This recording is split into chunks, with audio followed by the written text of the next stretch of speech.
FCT Minister Nyesom Wike wields the big stick, revokes certificate of occupancy belonging to former President Muhammadu Buhari, House Speaker Tajuddin Abbas, SGF George Akume, and over 700 other prominent citizens. Over 24 hours after President Bola Tinubu presented the 2024 appropriation bill, citizens and experts continue to weigh in on their impression. Two recognizable voices in economics join me on the program to examine what's possible and possibly what's unrealistic. Thanks again for joining us on the program. I'm Jeffrey Uzama, coming to you live from our Lagos studio, our global headquarters, sitting in for Seun Okinbaloye, who are taking the Yuletide off. She'll be back in about 2 weeks. And there's a lot going on. Two things we're going to discuss today. One, of course, the issue of the budget is not off the table. A lot of people are still talking about the budget. Some are quite optimistic. Others are in between optimism and pessimism. Others have said, we've seen this before. What exactly is different? Well, we'll talk to the guys who understand beyond the sentiment and we'll speak to the numbers. Two economists will be joining me on the program. But that will not be all. On the later part of the program, we'll head to Edo State. There's something going on there. The governor had written, I'm sure you're following the story, the governor had written to the State House of Assembly that the government has spoken to the local government chairmen, 18 of them, to present their transaction records since he assumed office. And deadline crossed, and they did not do it, allegedly. And so he wrote to the House of Assembly. The House of Assembly initiated some provisions of the law, Local Government Law 2000 of Edo State, and those chairmen have now been suspended for 2 months. What is the legality or illegality or whatever that means at the end of the day? Well, we'll be speaking to someone who is speaking for the government later on the program, whether this is in conflict with the Constitution or that law by the local government administration in Edo State stands. So these are the things we'll be dealing with. But we'll get to this very, very touchy story. When I see this story, it makes me feel quite sad. And that has to do with the development in Oyo State, Ibadan, that a party that actually turned painful for this Yuletide season. But the police command in that state has now announced that 8 suspects have been arrested for their roles in a stampede at a fun fair held at Islamic school in Orita, Basharon, Ibadan, the Oyo State capital, which led to the deaths of about 35 young persons, minors, while 6 others are critically injured. In a statement, the command spokesperson says the ex-queen of the Oni of Ife, Naomi Sole Kunala, the principal of Islamic High School, Ibadan, Fasasi Abdullahi, and 6 others are now in police custody following that development. The former queen was named as the main sponsor of this particular event that turned ugly. And we'll continue to say our thoughts and our prayers are with the families of these very young minors who are no more with us. And if we move away from that, in what could pass for an interesting and daring move, the FCT minister, Nyesom Wike, has revoked the certificate of lands belonging to former President Muhammadu Buhari, the Speaker of the House of Representatives, Tajuddin Abbas, and the Secretary to the Government of the Federation, Senator George Akume, including 759 other prominent figures and organizations in Maitama 2, Abuja, for what they consider non-payment of certificate of occupancy. This was contained in the publication by the FCT administration made available to Channels Television by the Special Advisor to the FCT Minister, Mr. Lere Olayinka. In a separate publication, the minister also threatened to revoke lands belonging to a minority leader of the House of Representatives, Mr. Kingsley Chinda, who, by the way, is his ally, the former president of the Senate, Iyorchia Yu, and the Ame Ebute, the chief whip of the Senate, Taha Mongono, and 610 others, if outstanding fees owed to the FCTA for certificate of occupancy is not paid within 2 weeks. These revocations come months after he made several pleas to residents of the FCT, particularly those residing in hybrid areas of the nation's capital, to pay outstanding fees owed to the FCT or risk revocation of their land.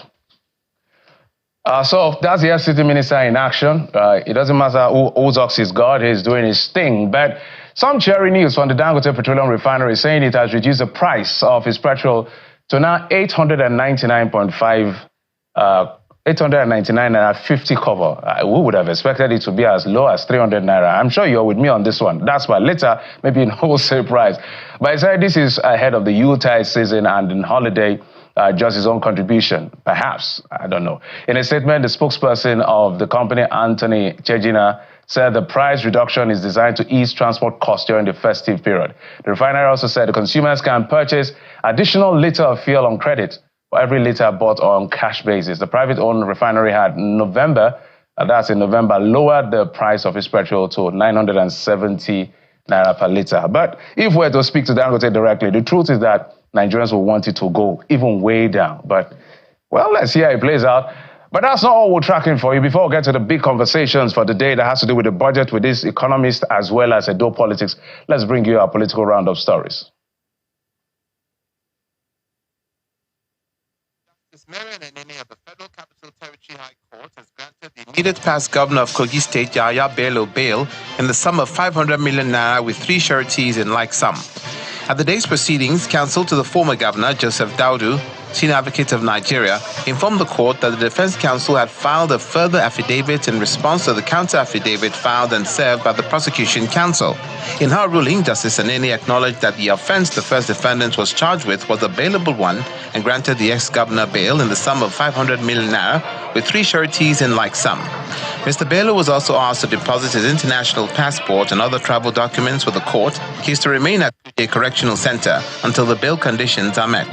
The Minister of the Federal Capital Territory has revoked lands belonging to former President Muhammadu Buhari, the Speaker of the House of Representatives Tajuddin Abbas, the Secretary to the Government of the Federation, George Akume, and 759 other prominent Nigerians and organizations in Maitama 2, Abuja, for non-payment of certificates of occupancy fees. This was contained in a publication by the Federal Capital Territory Administration and made available to Channels Television by the Special Advisor to the FCT Minister, Mr. Lere Olayinka. This revocation made by the minister comes months after he made several pleas to residents of the FCT, particularly those residing in highbrow areas of the nation's capital, to pay outstanding fees owed the FCTA or risk revocation of their land. Governor Nasir Idris of Kebbi State has presented a proposed budget of 580.32 billion naira for the 2025 fiscal year to the State House of Assembly. The governor described the budget as the budget of economic and infrastructural consolidation, emphasizing its focus on driving economic growth and improving infrastructure across the state. Out of the total proposed amount, 453 billion naira is allocated for capital projects, while 127 billion naira is designated for recurrent expenditure. The People's Democratic Party, Ogudukwa Ward in Onitsha local government area of Ebonyi State, has announced the expulsion of the national vice chairman of the party in the southeast, Mr. Ali Odefa, from the party. Ali Odefa was suspended from the party on September 11, 2024 by the ward executives of the party for allegedly engaging in anti-party activities. Announcing the expulsion at a news conference in Abuja, the acting chairman of the PDP, Ogudokwa Ward, Mr. Onyeka Avuta, stated that the suspension follows the recommendations of the party's disciplinary committee, which affirmed the allegations of anti-party activities leveled against him. The disciplinary committee, PDP, Ogudokwa Ward, after they are sitting in the above subject matter, unanimously recommended Chief Ali Odefa, the suspended National Vice Chairman of Southeast Zone, be expelled from the party. The Adamawa State Executive Council has approved the sum of 238 million naira as intervention for victims of the 2024 flood disaster that ravaged 5 local government areas of the state. This is one of the major decisions taken by the Council during its 23rd Executive Council meeting at the Council Chamber of the Government House in Yola, the state capital. The Minister of Housing and Urban Development, Mr. Ahmed Dangiwa, says the provision of decent and affordable housing to all classes of Nigerians will go a long way towards accelerating socio-economic development and reducing insecurity in the country. The minister, who was speaking at a housing stakeholder forum held in Abuja, notes that the federal government has commenced the construction of 250 housing units in each state of the federation.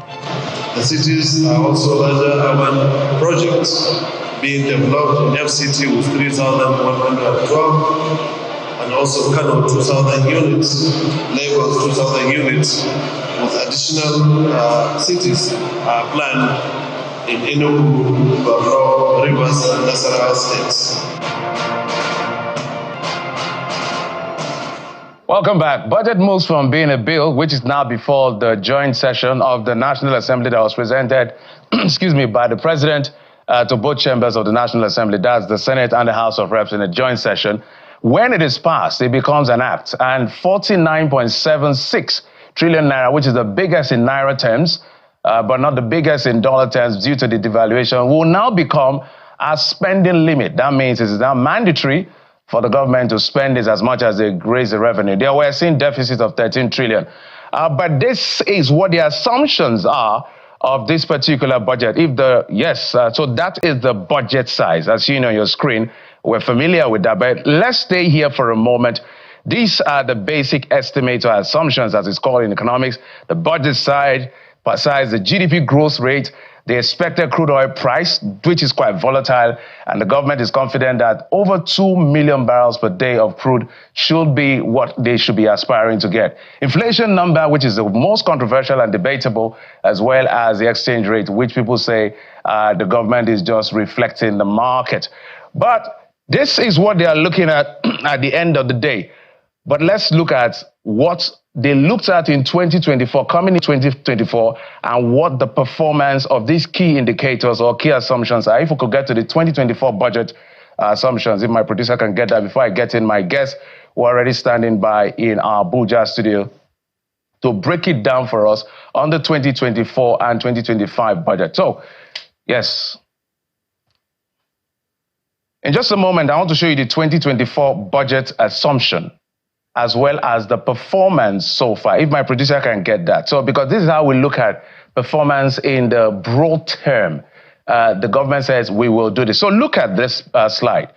2024 budget, when we're coming in, the government says we aspire to grow the economy by 3.76. We stand now in the third quarter at 3.46.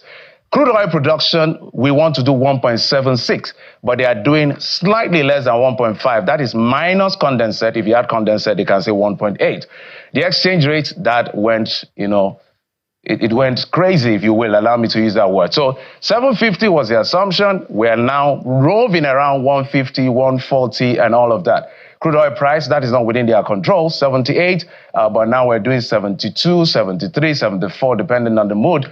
And then inflation number of the target, from 21.4% that they aspired, it's now 34.6. So if we look at this screen, by all the indicators, they missed it all of it.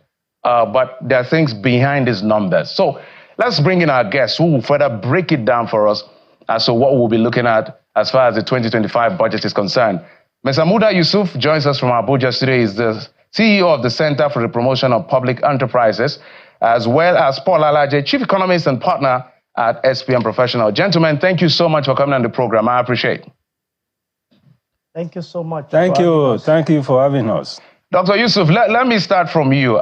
Your quick highlight because I had to pull out those numbers of the 2024 assumption as to the performance we have now. We're going to be rolling some numbers as well, from GDP to FX to production year on, from last year to this year as we go on the program. But when you heard the president make his presentation and this I call it politically, using the word ambitious is great because it's really an ambitious budget. What was your impression of this particular budget presentation and what the president had on offer?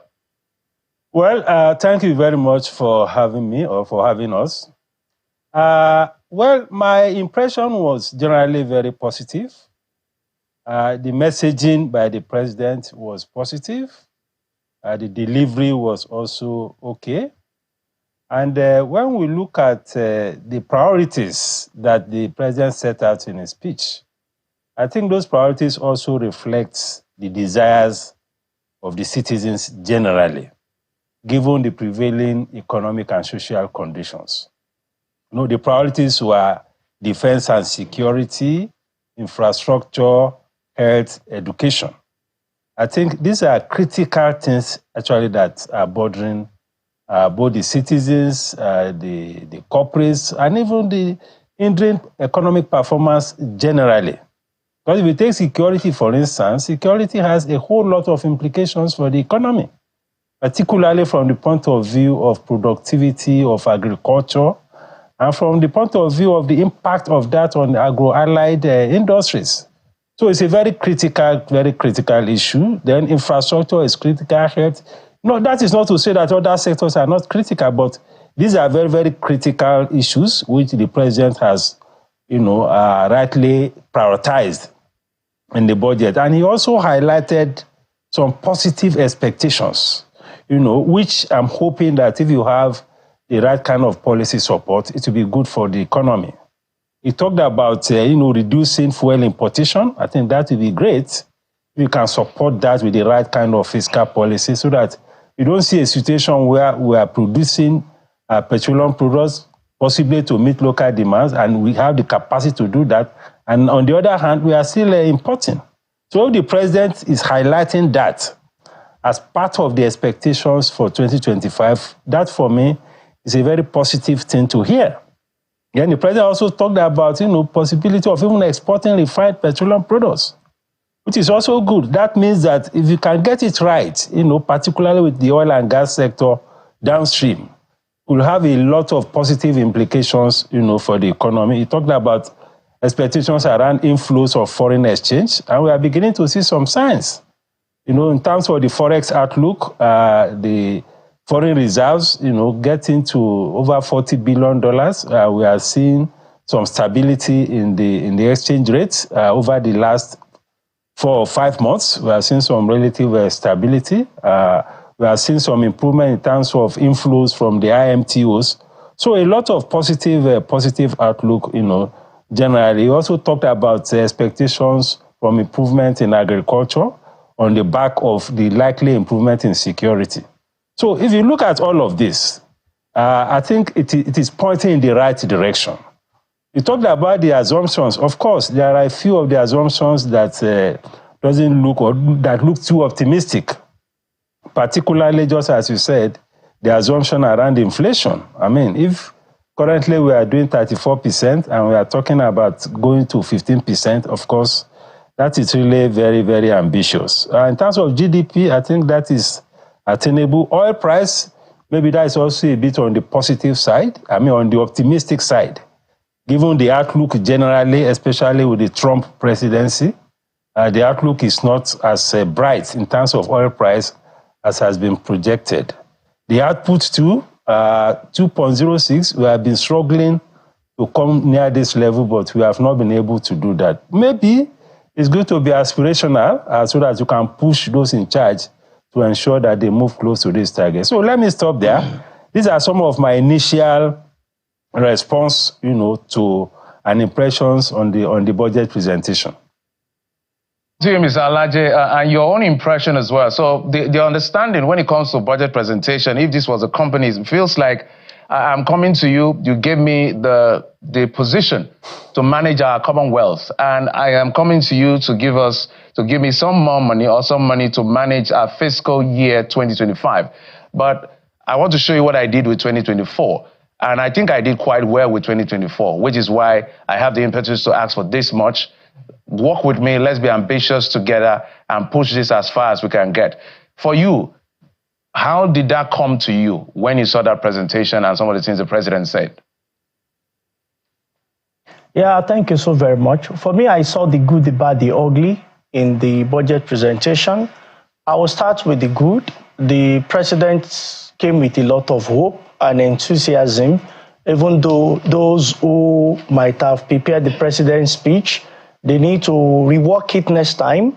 And I'm happy with the way he managed the issue of 11 assembly, and he carefully and jokingly balanced it, because that in itself, can turn to a political conversation.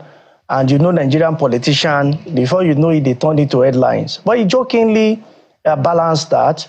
2, talking about the budget itself, the president quickly made reference to some of the things he intends to do. He made, among the way he will spend his money, the second largest thing on the item for me, which I saw, was security. After that, he allotted more to infrastructure. Those were things that I think are the good, in the budget.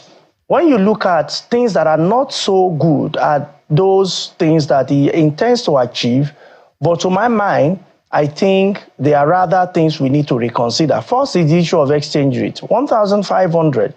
Are we talking of today or we are talking of 2025? If it's today, that chance has been missed by 2024 presentation, which happened in 2023 when the president thought it would be 750. But many of us said, no, it will be 1,500. Record I spoke with your colleague, Mr. Sheon Okinbaloye, August 2023, and I was very clear as to what forecasting was saying, that 2024 exchange rate we average 1,500. We are here, 2024, the year of our Lord. Official market is 1,500. It has spiked to 1,900, 1,700, and thankfully we have it around 1,500. So we also look at what we may think is not exactly it. The issue of inflation. In fact, IMF recent report on Nigeria revealed that the policies of government needs to urgently be reviewed, as IMF was shocked as to why Nigeria is still progressing in high inflation. The president said he hoped inflation will come down from 34.6% to about 15%. Well, I don't think with the current policy environment, we will achieve that inflationary pressure. If government is planning, because this is the largest fiscal document, and we base our plan on inflationary pressure of 15%, then we might be missing it from the beginning. Here is what it may look like. If the current environment is maintained, we might not likely come out of 30% in 2024. An exchange rate may spike a little beyond. If we are very lucky, just a little. If we are more, we might see some level of impact on our FX. And if you ask, by January, we start seeing the impact when those who have come to dirty December are returning back to where they are from. Secondly, we might also see the impact when manufacturers put a lot of pressure in producing for Q1 or H1 for the year. And when you also see towards the third quarter, these are periods where, when people are also going for summer, these are periods where you start seeing, recall that the year after next year is pre-election year. Pre-election year, politicians are rolling their sieve, they are ironing their babariga. Why? So that they can dance. And you know, the culture in Nigeria is when they dance, we exchange hands. That most of the time, or in recent time, is not the naira, perhaps is the hard currency. What will we do now that the president is hoping that it will be 1,500, so that it will not be what it was, what it is right now, 750, showing us 100% higher than what he projected? Let me come to Mr. Muda. Sometimes I try to think, and it looks like the consensus among economists is this 15% inflation number is so ambitious. They also talked about market reflective 1,005. People felt like, okay, can we do better than that? But they are trying to be as optimistic as they can be. So what do you think that, from where you sit, that the government is seeing that we are not seeing? Because we know that there's a process of rebasing of the GDP and all of that will be coming through and all of that. So what exactly are they seeing that they throw these numbers at us and we keep debating this number that we're not seeing? Well, first, these are estimates. What we have before us are just proposals from the executive. It will still go through the National Assembly. Some of these figures may eventually change. But in terms of the assumptions in particular, particularly the inflation assumption of 15%, it's very difficult to rationalize where that has actually come from. Because if we are already at 34 and we are going to 15 within 1 year, I think that's a tall order. I mean, you only need to do a historical check of the trend, and you begin to wonder how that can come about. That, of course, is too ambitious or too optimistic. But in terms of the other things, we have seen some improvement in some key fundamentals. Now, if you talk of the exchange rate, there's a major import substitution effect that is beginning to unfold with the Dangote refinery. And I keep saying that we need to provide all the support to that refinery and other domestic refineries. Because one of the biggest pressures or sources of pressure that you have on our foreign exchange, on our reserve, is the importation of petroleum products. So if we're able to take that off, and we need some fiscal policy support to make that happen, Because normally in the production environment, if you want to protect your industries, you need to deploy some tariffs. You don't leave the industries open like that. Because if you look at the tariff book, many of the industries are protected because the environment in which they are operating is much more challenging than the environment in which some of these imports are coming from.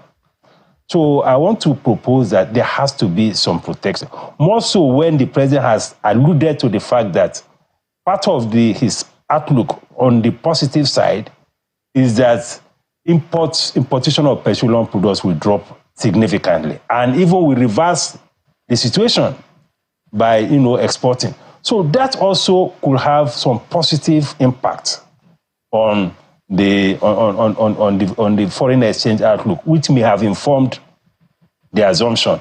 The growth outlook, I don't think that is too controversial. We are already at 3.46. The projection here is slightly over 4%. I think that is realizable. If there are some margin of errors, I think that will be tolerable. The output, again, maybe is aspirational. There is nothing wrong in being aspirational when you are given targets to, some of your agents who want to undertake. But we need to worry about how we are going to manage the fiscal side in 2024, because that is one area that we have always had challenges. And when I talk about fiscal side, I'm talking about how we can ensure that we moderate money supply, that we moderate fiscal deficit, and that we moderate the rate at which our debt exposure is growing. In this budget, for instance, in the speech that was delivered by the president, over 15 trillion, now 15.8 trillion was earmarked for debt service. That is huge. That is really huge. Because by the time you add to all the critical priority areas that you highlighted earlier, altogether, they are still less than this 15 trillion. So that is one critical area that we need to watch in terms of increasing our exposure, in terms of the cost of the debt, either domestically or internationally. Because if you look at our interest rates on government bonds and treasury bills, they're actually very high. And even the Euro bond too was on the high side. So that pressure, we need to see how we manage it going forward. All right, let me bring you, Mr. Alajo, on this one. Let's talk about how this impacts the average citizen, because at the end of all of the big economic conversation, the theoretical and the conventional things we can talk about with those who understand numbers, is about how it impacts everybody who is a citizen. So this is how citizens look at things. No matter what the president says, no matter what his economic team says, no matter what economists analyze, is their current reality versus their previous reality as against their future reality. That is their own economics. And what we are seeing is that there is a lot of move on the side of government towards optimization, not necessarily productivity, that should begin to kill cut some of the numbers we're looking at so they affect everybody down the line. What do you think the government is missing or is doing that will impact the people directly so that the price of egg can come from 250, 300 to maybe 100? Thank you so much once again. What government needs to target these budgets to, it should be on manufacturing, everything that will support manufacturing, everything that will make service more seamless, everything that will encourage employment, everything that will encourage production, everything that will encourage boost in our agro produce. This is what a budget should be connected to. To my mind, over the years, presidents come in and go, and they perform this ritual. This budget, by the way, a lot of people in the media have said is ambitious. I don't think it's ambitious. In fact, can I be honest with you? This budget is actually, in real sense, smaller than 2024 budget. Why? There is what we call a concept of money illusion in economics. It's an illusionary effect when we think this budget is big. In dollar terms, that of last year was $36 billion, $36.7 billion. This one is $28.18 billion. Do I think it will have so much impact as we had in 2024? The answer is no, because the amount are not the same in dollar terms. And you can ask, your cost of living last year, has it not increased sporadically? Cost of awarding 1 kilometer road last year, is it the same that we will spend this year? The cost of fighting insurgents per state, will it be the same as it was next year as it is this year? The cost of transport by workers, will it be the same? That is why government has increased salary from 30,000 minimum wage to now 70,000 minimum wage. So if the overall budget in real term, we are using dollar term, assuming there is no inflation.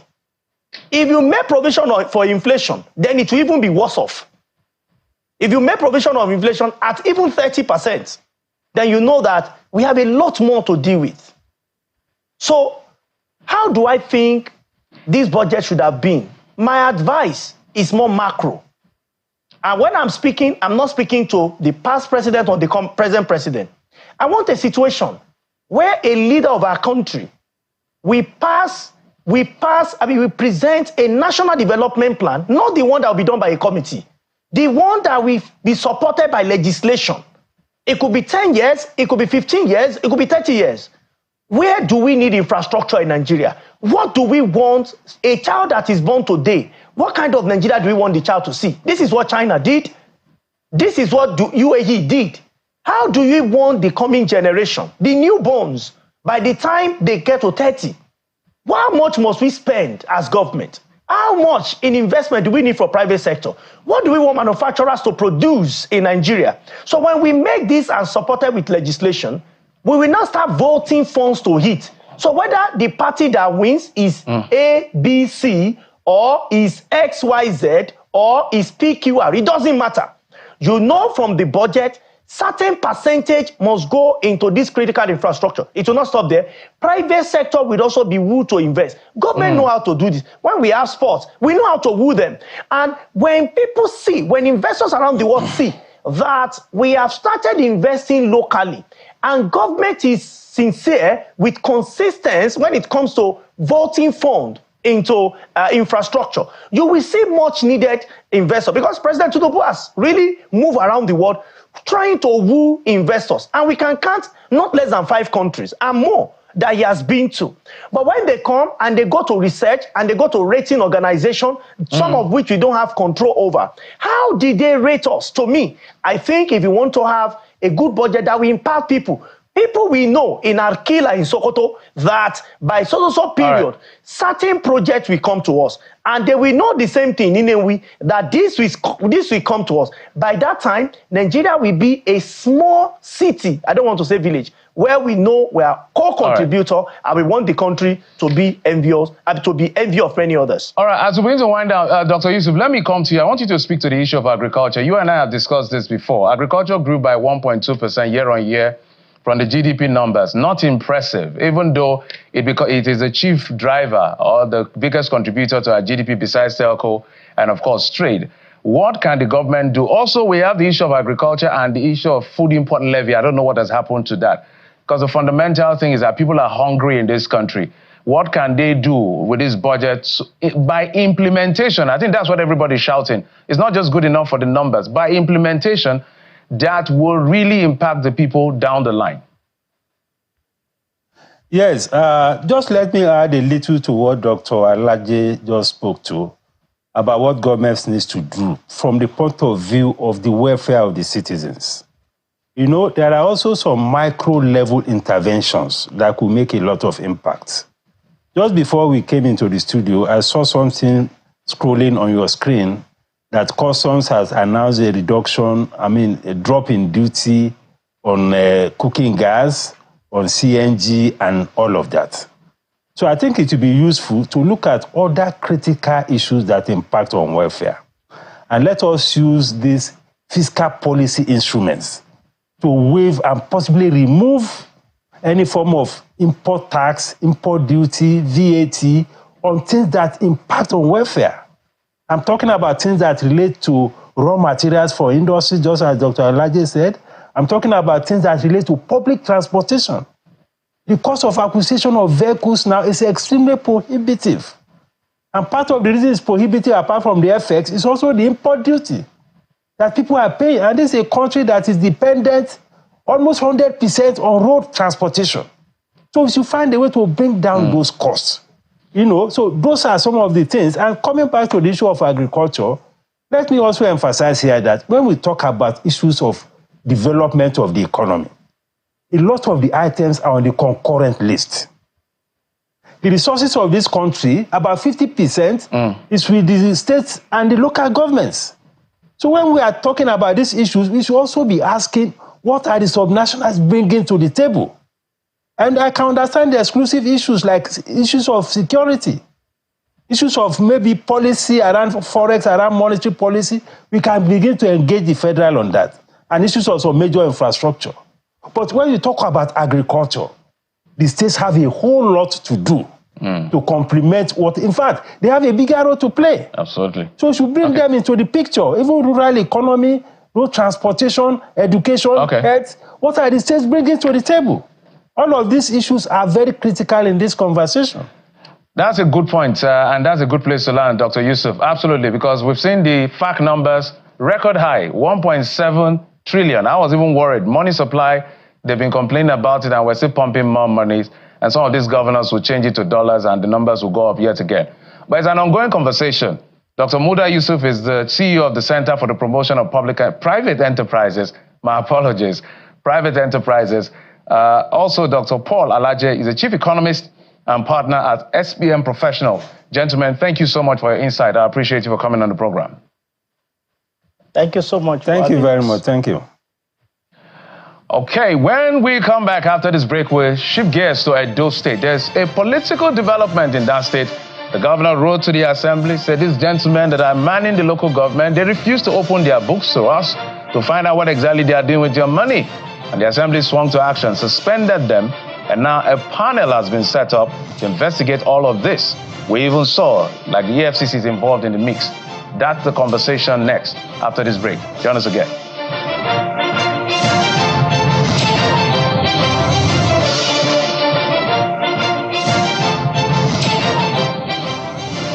Welcome back. Edo Politics is in focus in this second part of the program, and that is because of what has developed the last few days in very quick succession. Complaint to the House of Assembly by the governor. The House of Assembly acts by suspending the chairman of the local government, 18 of them, who are all members of the PDP, from my understanding, for the next 2 months. And they are relying on Section 20 of the Local Government Law 2000 of Edo State. Now, is that law in conflict with the 1999 Constitution? What happens to the touting of the issue of local government autonomy? Should the Assembly be the one doing this? Well, Andrew Nwata is a former commissioner for communication and orientation in Edo State under the Obaseki administration, but now is an ally of the governor. He joins me from Benin City, the Edo State capital. Mr. Nwata, thank you so much for coming on the program.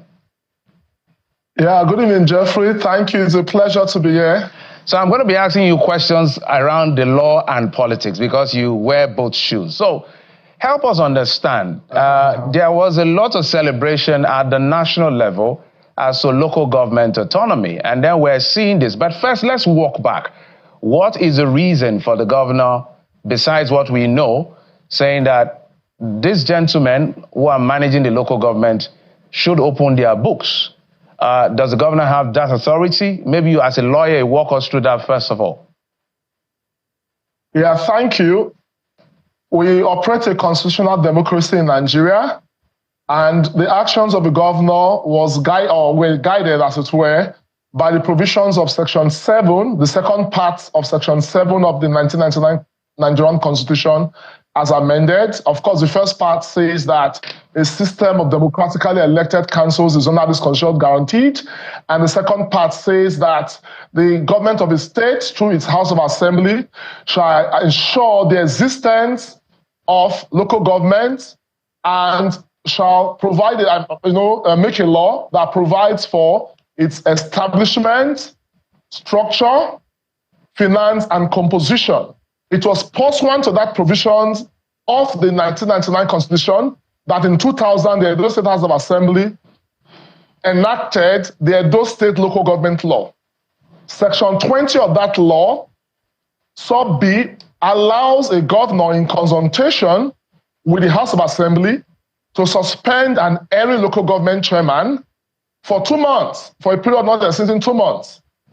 And in place of that suspended chairman, in the case of a suspension of the chairman and his vice, the leader of the House, the elected leader of the Legislative House, becomes the acting chairman for that 2-month period, during which the governor is mandated by sub C of section 20 of that law to set up an inquiry. And the governor of Edo State followed these procedures as stipulated by the law of the Edo State House of Assembly, for which section 7 empowered the House of Assembly to make. As we speak, that remains the law of Edo State House of Assembly, the local government law, and we expect that within a period of 2 months, the inquiry, which I'm a member of, will submit our report to the governor, and the governor in turn will lay it before the House of Assembly. And the law says further actions will be taken based on the report that has been submitted.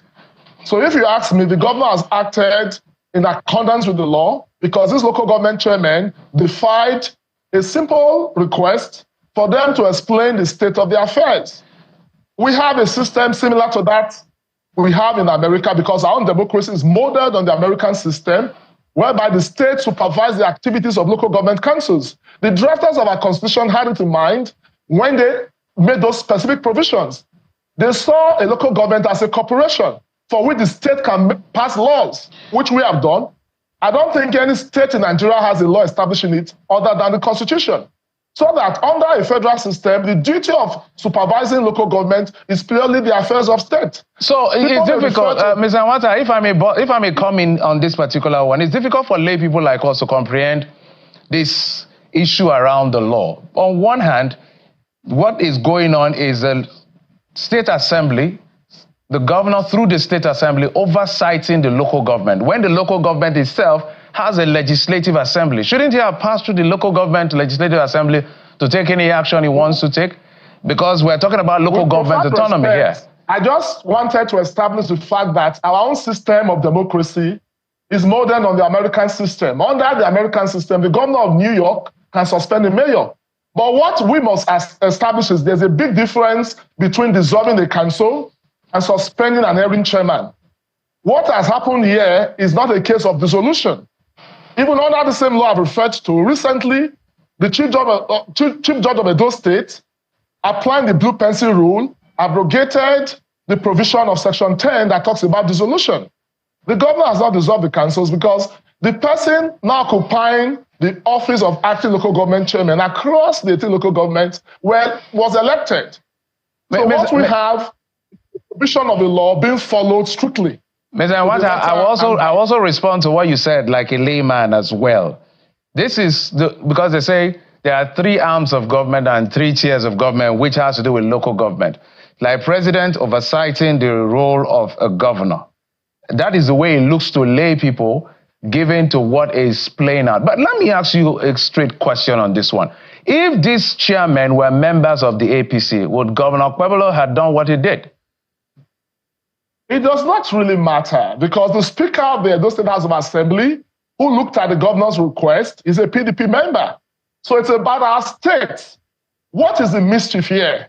We had a system where we didn't have local government councils for over 2 years. And when they came in September last year, it was business as usual. As we speak, there's no development in our councils. It was just a money sharing spree. And that is why they are trying to prevent an inquiry because, as I've noted earlier, our system does not allow local government to operate like states. It is the House of Assembly that guarantees their existence through a law. They're under the direct supervision of the state government. And if you allow me, I will say that what the Supreme Court said in the case of AG Federation and AG Abia is simple, that allow local governments to have access to their funds. The Supreme Court cannot amend the Constitution. Section 7 remains. And also that you cannot dissolve a council and appoint a caretaker committee, which is not the case here. We are talking of every local government chairman and their vice who have refused the state to supervise their affairs because the governor was elected by Edo people and he has a duty to Edo people. What happens at the local government concerns the governor. So, Mr. Awata, what is now the role of the local legislative assembly of the local government? What is their role? They have a similar role. They have a role to remove outrightly. Unlike in this case, it's a case of suspension, 2 months, and as we speak, there's an inquiry. So it is at the end of that inquiry, the House of Assembly will take any further step. And that is the law. Until this law is abrogated, it remains the law. Well, so what is the worst case and the best case scenario here? Because this looks like a political move from onlookers. Go through the assembly, follow the local government council law, section 20 that we've been putting out, suspend them, and if push comes to shove, you use the legislative assembly and kick them out of office. Is that the end game here? You know, because it's an inquiry, you don't expect me to start divulging matters that are before a panel of inquiry. But just to say that there are clear precedents.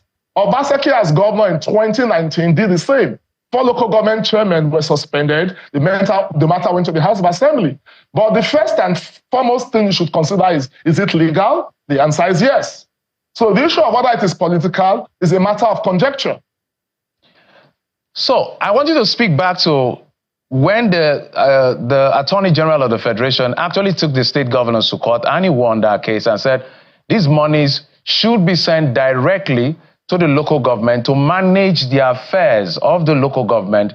I know that some local government earn as much as 900 million, some 200 million, some 300 million, depending on the state and where they are located. The idea, in my understanding, and from the understanding of perhaps a lot of people, is the fact that the state government will allow these people operate freely. But what is going on? Do you see this as freedom of expression or freedom of operation by the local government? Because Governor Pueblo is barely, I think it's less than 2 months in office. These gentlemen, I think they are less than a year in office. It was the end of Obaseki's term that they came into office. I'm coming. I think it's clear that what the Supreme Court has done is to allow local government to have direct access to their funds. But it does not allow individuals to now operate in manners that the law does not allow them to. Because the issue of financial autonomy is what the Supreme Court talked about. It does not talk about the issue of fiscal responsibility, of misappropriating funds or using the local government as a conduit for personal aggrandizement. And that is what the governor is against. The governor is not interested in how much the local government gets from the federation account. It is how these monies are spent. And if you look at the provisions of Section 7, the law allows the state to look into the finances of the local government, not the issue of where the money goes to, but how the money is spent. So I don't think there's nothing, I don't think there's anything untoward here, but because the Constitution has placed local governments under state control, that remains the law. It is now for the National Assembly to now give local government almost the same powers as the state by granting them full political independence. Financial autonomy, to my understanding, is allowing people to have access to their money. But that is not to say how they use their money, you don't have control. I'll give you a simple scenario. A law can, or rather a judge can instruct a father, you must give your son 20,000 naira every month, pay into his account, but that does not take away the illocal parentis role of the father to supervise how the son acts. That does not mean that the son can use that money to get marijuana and other things that are antisocial. So that is the role of the state. They play an illocal parentis role over local governments. And that's what Governor Pueblo and the Edo State House of these are democratically elected council chairmen. They are not, it's not a father-son relationship. These are governments, local government, state government. I want to emphasize that word. No, I think you said you are a layman. I'm trying to break it down in the simplest way I can. So I'm responding as well. So what has been found preliminary? What is this thing that the governor found that made him to say, guys, I need to see what you're doing with the money? I want to ask you a question. You have people who have been elected for over 1 year, and there's little to show for what they have done in the past 1 year. If it is a government, right? Nothing to show. You have appropriations, but nothing physical or tangible to show. And we're not asking for your finances, and you are saying you will not provide. They are not an independent organ of government, a tier of government. They are under the control of the state. It has always been.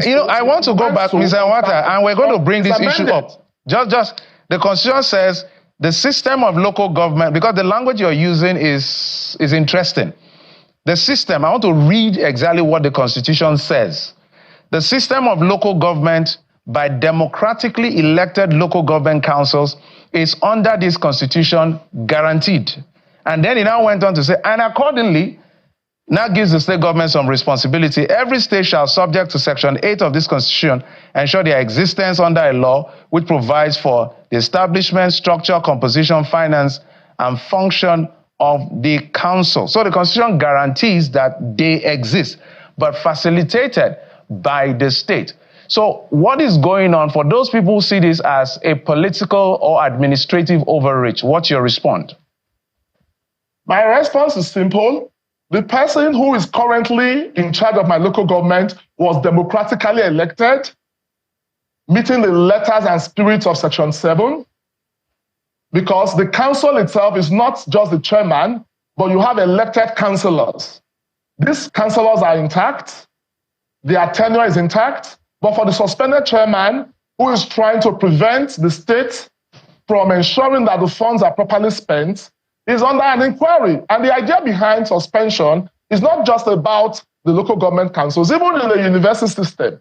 When a VC or whoever it is that heads an institution is under inquiry, he's suspended, he's told to step aside to allow that inquiry to happen. And that's exactly what the drafters of our constitution contemplated and the drafters of the Edo State local government law. 2 months is not forever. So it's better we don't preempt the work of the inquiry.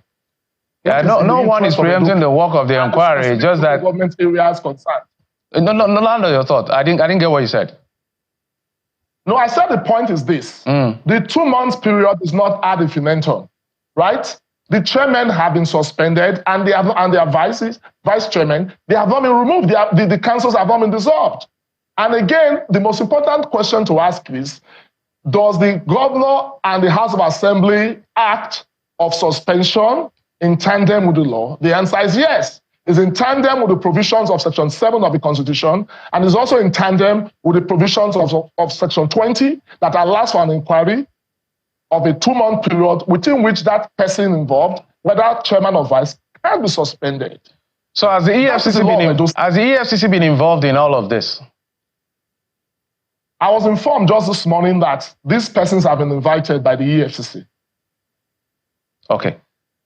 So, again, just as we begin to wind down, let's talk about you said the Speaker of the House is a member of the PDP, and the governor just came into power. And this energy we're seeing with their quote-unquote oversight on the local government, what is the guarantee? Because there's also concerns about much money being sent to the state governments, and sometimes we don't see what they really do with this money, which is actually the role of the State Assembly to oversight and see what the state government is doing with this money. How efficient and effective do we expect to see the State Assembly effectively check the activities of the state government, just like they are checking that of the local government? We expect that because we have majority PDP members in the House of Assembly, and the governor's party is a minority in the House of Assembly, and the governor just presented his budget, and of course the House will perform oversight. The governor hit the ground running. For the very first time, we're having a flyover in Benin City, and he has promised 3. Edo State is more or less a construction site. Across board, the governor is ensuring that he brings development to every nook and corner of Edo State.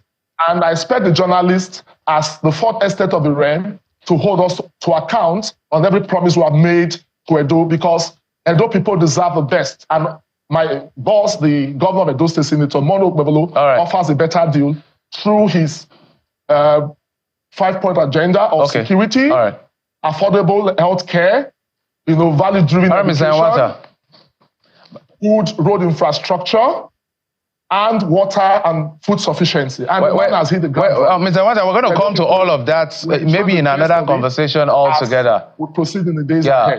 Because of time. Various committees of the House will now have to scrutinize the budget, which of course is 605 billion. Cutting across the various... Mr. Wata, we're totally out of time. I wouldn't want to stop you, but we're totally out of time. My sincere apologies. We're totally out of time. But we must thank you, Mr. Andrew Wata. Is a former commissioner in Edo State and now working with the committee that has been set up to investigate the suspension of all these local government chairmen. Thanks for having me. In Edo State. Thank you so much. And that's it on the program. Thank you so much for your time and, of course, your usual company. Good night and God bless.